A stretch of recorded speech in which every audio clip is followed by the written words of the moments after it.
এভাবে প্রত্যেক টাইমে ফোনের পর ফোন শুধু কাল হচ্ছে তো দাদা, একটু বিভ্রান্তি ছড়িয়েছে তৃণমূল কংগ্রেস। কিছু তৃণমূলের নেতা আছে যারা কোনো জায়গায় কুলকে পায় না, কারো কাছে কোনো গুরুত্ব পায় না, তারা অনেক অপপ্রচার, বিরোধিতা, মোনাফেকের মতো কাজ করছে।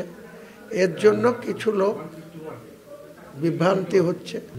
কালকে বেলা 8টা থেকে আমি থাকবো, 12টায় কোরআন তেলাওয়াত শুরু হবে।